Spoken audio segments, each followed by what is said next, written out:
Gamers, the very first patch of 2025 is now here. It's online, it's here, and I'm ready for it. The patch is updating as of right now. Boom, right there. We're gonna get into the game soon. Kicking off the start of the new year with another brand new game mode, Chart a Course. Okay, so this is something I talked about before, and I said I hope they do this. It seems to me, this is something that in the last one when I introduced the gift event, I said maybe they're gonna do a new event every single patch now, and I think this is great. This is like a brawl mode from I don't know if it was in StarCraft even, but brawl mode from like Hearthstone and other games where there's like a unique mode that you can play. And it seems that every patch they're doing, every 2 months, they're introducing a new, brand new game mode, which I love personally. Some are hit, some are miss, but it's new content and that's what matters, right? Players who select this mode will periodically receive a choice from 3 powerful upgrades. Look to the start and chart your course as you adapt your civilization to the ever-changing and challenging world around you. I don't know what these upgrades are, but we're definitely going to be playing this with you Dents on stream. So we're going to be doing these for sure, some FFAs and stuff like that. Love that. New portraits, okay. New coat of arms, new portraits, new monument, love that. There's some challenges or some achievements that they've added, cool. Love that. Map pool rotation. You've been climbing the ladder all season now it's time to test your mettle on a fresh new set of maps. Is this the first map rotation we've had or is this the second one? So there's a map rotation mid-season and we love that. We've been wanting that for a while and we are getting it. So Heelandale is now cliffside, okay. Marshland into prairie. I personally like this because I don't like marshland, and we haven't had a prairie in a while, but I even mentioned recently I would like to see prairie in tournaments just to see how it would play out, okay? So I kind of like that. So I have a new camera. This is not it. This is the old webcam, but I have a new camera, but there's like some kind of delay and I need to find a way how to fix it because I don't know. So I'm going to just keep the old camera for now. Four Lakes is turning into Lakeside, which is the tournament map you guys have seen plenty. Wetlands into Golden Heights. Again, Wetlands kind of sucks. Haywire into King of the Hill and Agari into Archipelago. To be fair, this map pool right here is probably the most competitive map pool that we have had. And when I say competitive, I mean like with no dog shit maps. Like the only map I personally dislike here is Golden Heights because it is very RNG and luck based at times. All the other maps, I don't think we've ever had a map pool that has only one shit map in it. And I mean this is a compliment. This is a very good map pool. And there's only one full water map and one hybrid, which, okay, there's Golden Heights is a hybrid, but people do not like water maps, do not like hybrid. Game Archipelago is bad though. I like Archipelago. I mean, if you don't, you can just veto it, right? You got plenty of vetoes, so yeah. Team games, King of the Hill, Cliffside, Rocky River to Lipony, Socotra into Mountain Clearing. Oh, Mountain Clearing in team ranked, okay. Waterholes, Lakeside, Himayama Prairie, and Mongolian Heights into Nagari. Downvoted FFA maps list is not displayed in a quick match, okay. Corrected an issue that allowed cavalry units to attack while moving if a movement command was issued immediately. They fixed animation canceling with Gazi Raiders and cavalry in general. Hopefully it works, you know what I mean? Balance and gameplay changes already, okay. Scout cost reduced from 70 to 65 food. Scout train time reduced from 25 to 23. Malian scout train time from 15 to 14. Professional scouts movement speed penalty increased from 35 to 40%. Professional scouts cost increased from 75 to 100 wood to 275. Okay, so let's talk about this because this is pro scouts have been a discussion for a while now. So what does this mean? And what does this mean for the game? Scout cost reduced. I don't really understand the reasoning for this. Like, just straight up, I don't get why this is done. Also, it's 5 food. So it's like, it doesn't do anything, right? Scout train time reduced. Now, this to me, it doesn't necessarily buff pro scouting. I mean, okay, it does, but it's not necessarily for pro scouting. What I see the problem with this is 2 scout openers from town center. So for right now, if you guys don't know, making a villager is 20 seconds, making a scout is 25. Now training the scout is 23 seconds, which means that the 2 scout opener has received a buff, okay? Has received a buff. And obviously, scouts will be training faster from stables, which is, I guess, a buff to pro scouts. Now, the 2 nerfs, pro scouts movement speed penalty, so instead of having a 35% penalty, it's 40%. Now, this might not seem like a lot, but I need to test this in game. So basically, if you look at this and you take it at face value and say, well, it's 5%, it's whatever, like it doesn't change much. The thing is, 5% might be the difference between, you know how sometimes the scout is running and then the spearman just cannot hit it. Like it's right behind it, but it cannot hit it. Do you know what I mean? Well, with this change, the spearman might be constantly hitting the scout. So it might not seem like a lot, but in the game, it might give you a completely new results, which we're gonna test. Psycho says they're 7.7% slower, which is quite a bit. So yeah, we're gonna test that and see how it is. If that is the case, like if a spearman, instead of just following the scouts like it is now, if it actually hitting stuff, that is a big nerf, right? Even though it's only 5%. Pro scouts cost increase from 75 wood to 275 gold and 100 wood. I mean, this is 25 wood nerf. Is it game changing? No, it is a nerf though. So yeah. The team is aware of the current state of professional scouts in the meta. We will continue to monitor the situation and possibly address it in the next update. There you go. And I am happy they did this, I will say. I am happy. I am all up for Pro Scout nerf, but I am happy they're not taking severe measurements and just butchering Pro Scouts completely. Okay? I'm very happy about it. I would rather have them take this approach than, you know, just butcher it and it sucks. Bombard damage increased from 50 to 55, cannon damage from 55 to 60, culverin damage from 35 to 40.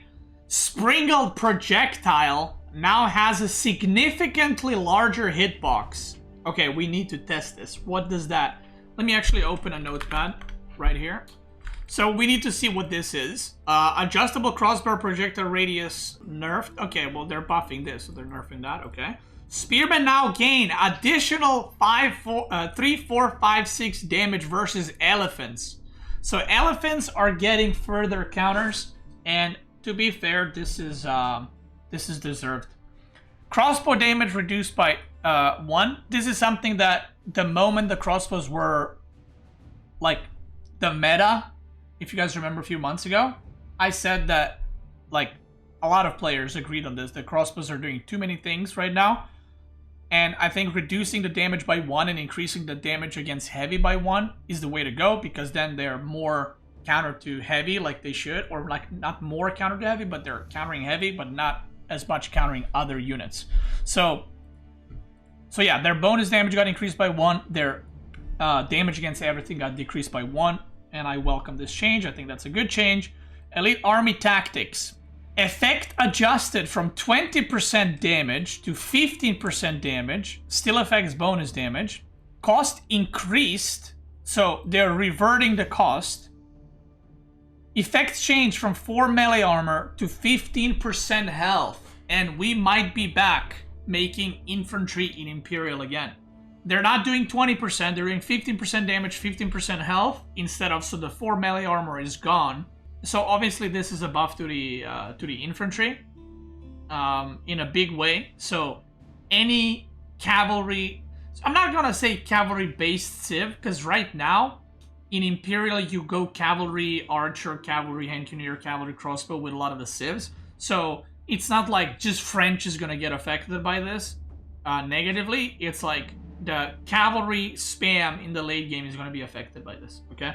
So you will have the opportunity to play like the heavy cavalry raiding type, but you will also be able to play like heavy spearmen, man-at-arms type. So yeah, it is expensive again, true. Mongols improved elite army tactics, grants 20% damage. Okay. Okay, civilization. So far, I like everything here. I'm excited to see how this one plays out, but obviously nothing to test here because we've already had this before. Elite army taxes got nerfed. Byzantines. Fixed an issue where mercenary tower elephants would not benefit from the incendiary arrows. Oh. Cataphracts now use Byzantine shields. Well, I need to see that. Let's see. I don't even remember what they looked like before. I mean, okay, you can see it. I don't remember what their shields look like. Wait, they have different stuff on their shields? Wait, what? Wait, did anyone know this? Wait, maybe that's the new thing. Look, this one, and then this one. Limit, and I have this too? Wait, really? I didn't know that. Okay, cool. Well, they have Byzantine. Yeah, I mean, it's noticeable when you're moving them now that they have different shields and stuff. Okay, cool. I mean, love that. Yeah, it's just a visual, I think. So, that's cool. Also, the elephants getting incendiary arrows is funny because they didn't have it before. So, cool. Delhi Sultanate. No longer gain 3 free scholars with first madrasa. Dome of Faith discount reduced. Scholars now train for 75 gold. Incendiary arrows, biology, elite army tactics, research time increased from 22 to 23 minutes. Silk bowstrings, research time increased from 12 to 18 minutes. Now, Delhi is in a weird spot right now, and I don't know where this is gonna land Delhi. And I'll tell you why. Delhi is in a spot where it hasn't been doing. I still think it's a very good civ. It hasn't been doing as well because of the pro scout meta, because their pro scouting research is slower, right? And a lot more civs are able to take map control and take you know, deer, and then mass units. So Delhi is kind of weakened in that way, but Delhi Imperial and Delhi Castle timings were still very strong because of scholars. So now you don't get the 3 scholars when you build madrasa, which is their university.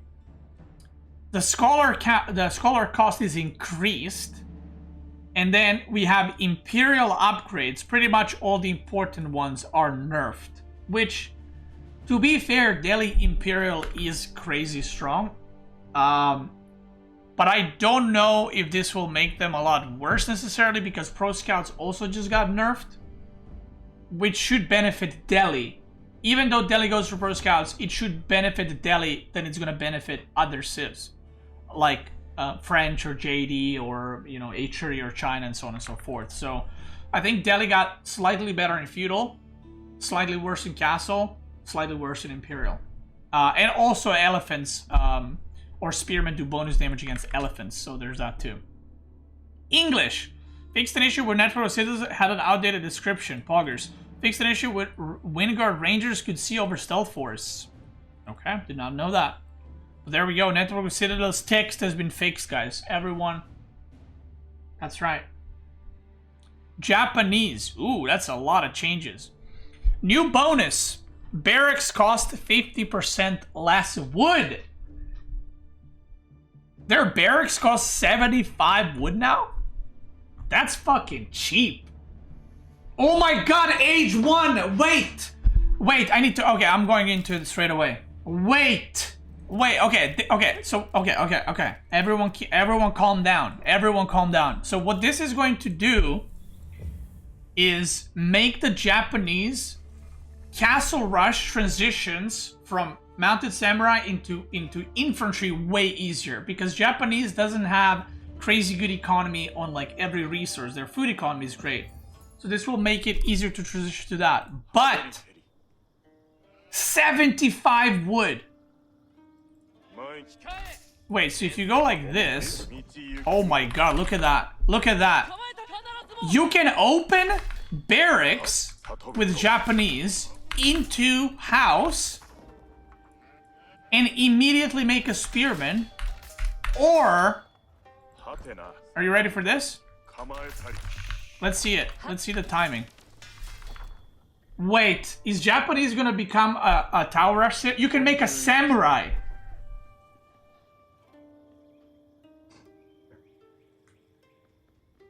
Yo, wait.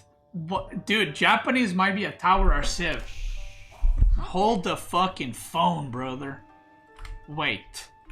Fishing. Okay, let's look at the rest. That's very interesting. And you know what? You know what this helps, by the way? Japanese versus Mongol.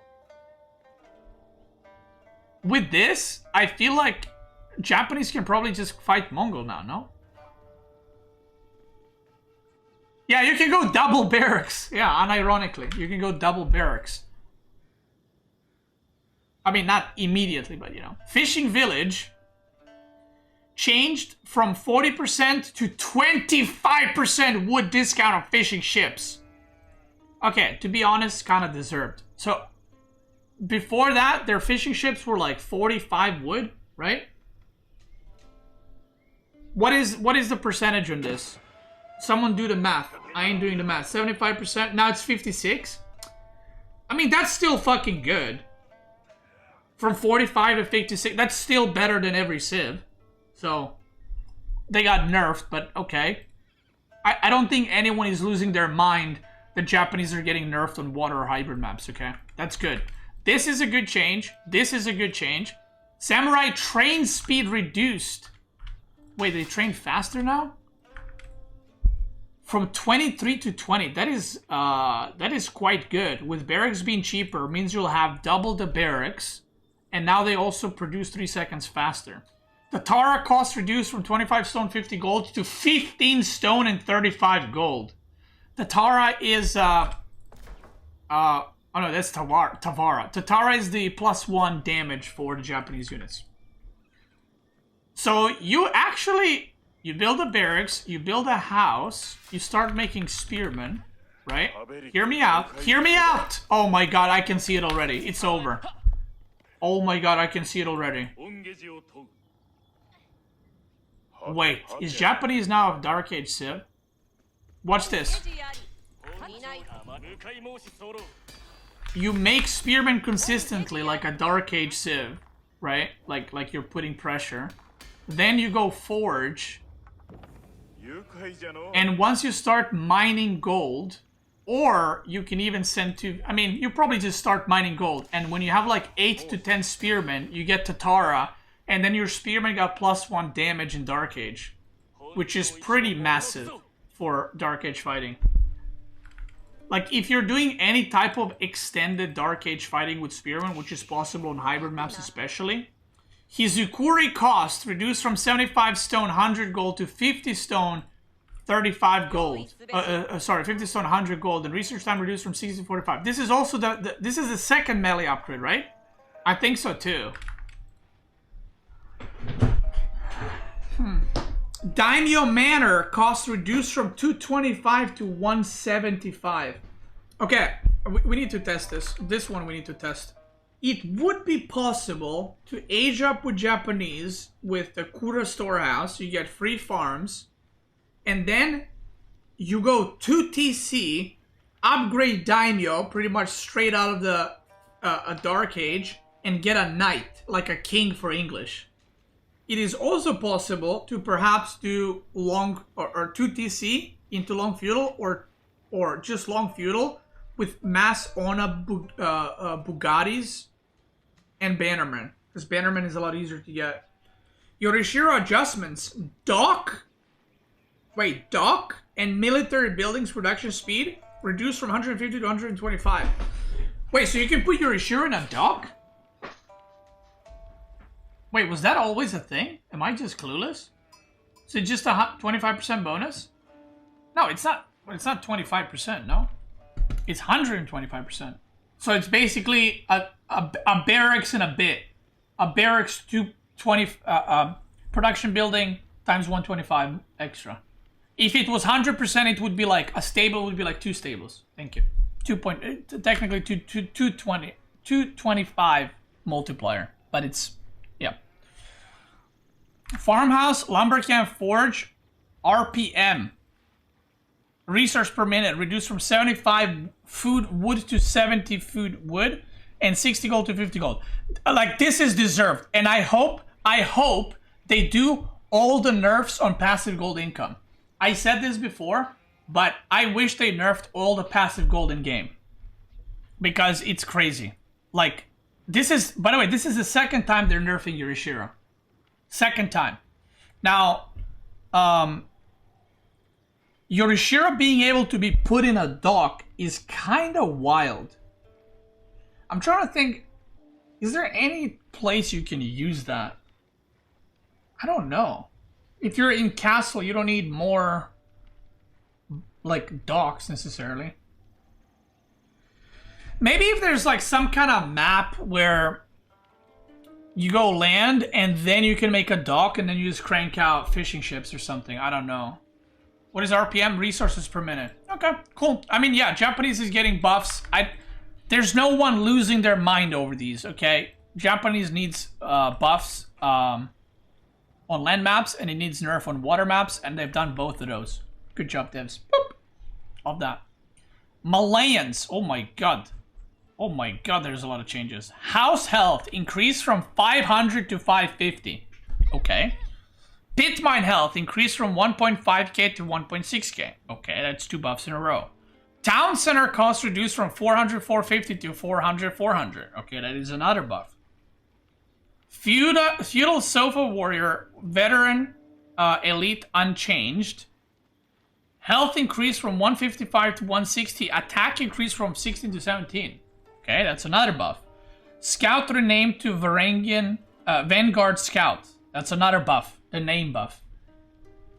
Musafari Warrior. Health increased 90 to 95.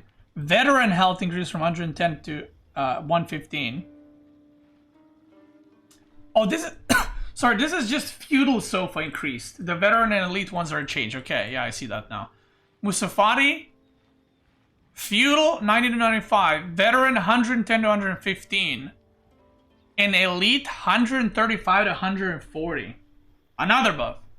Pit Mine, 35 to 36 gold per minute. Fixed an issue when the gold mines were overlapping. Okay. Fixed an issue where small pit mines would generate 1% less gold than intended. Fixed an issue where Mensa Javelineers could be unlocked from archer range without building the Farimba garrison. Why is Malian getting so many buffs? I don't think Malians needed a single buff.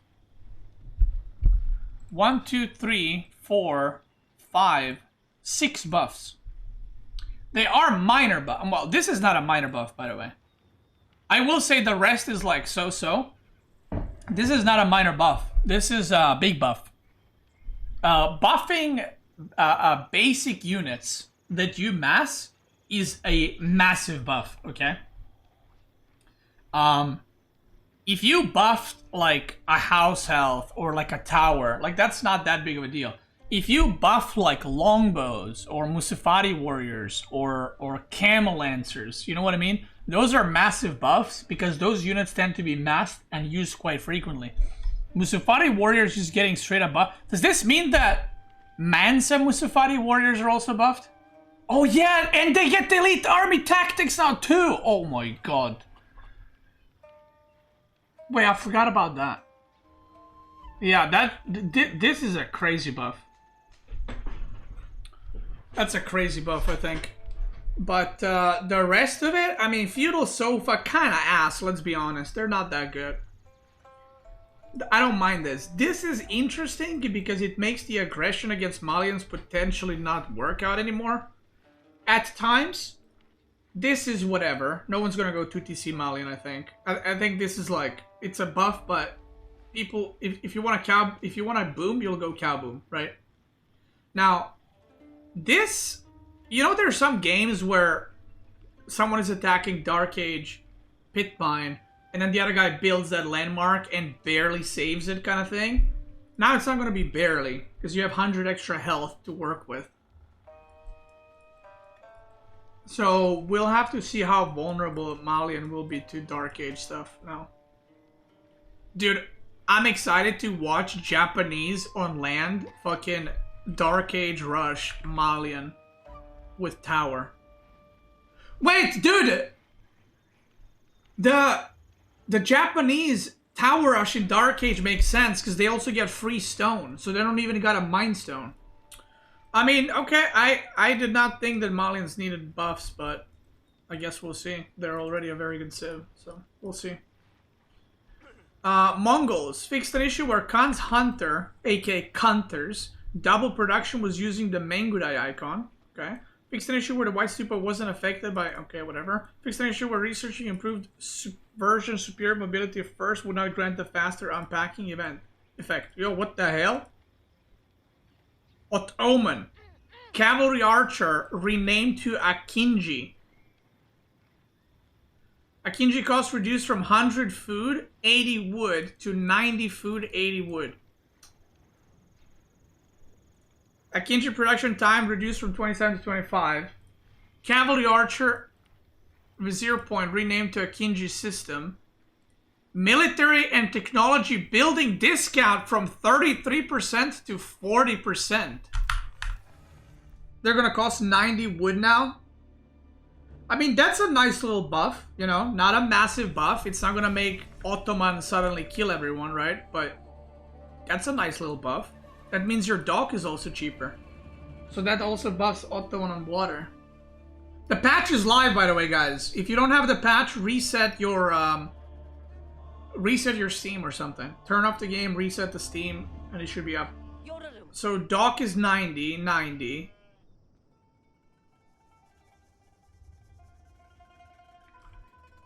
Military and Technology Building discount. Why is this not discounted?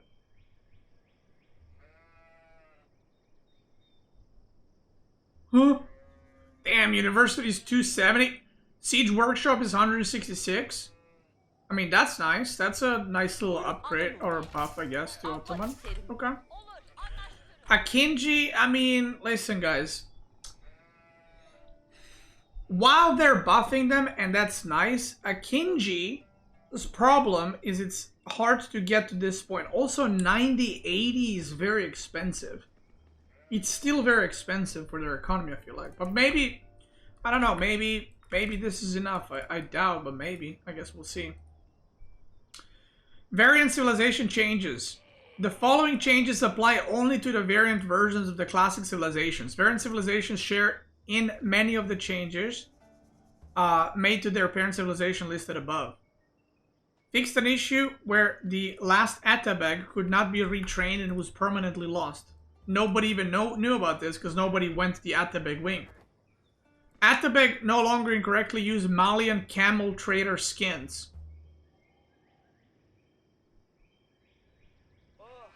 What?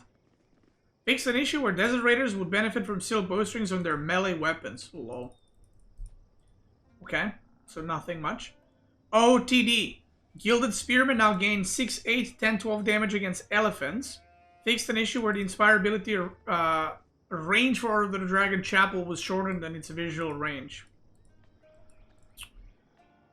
Ongoing.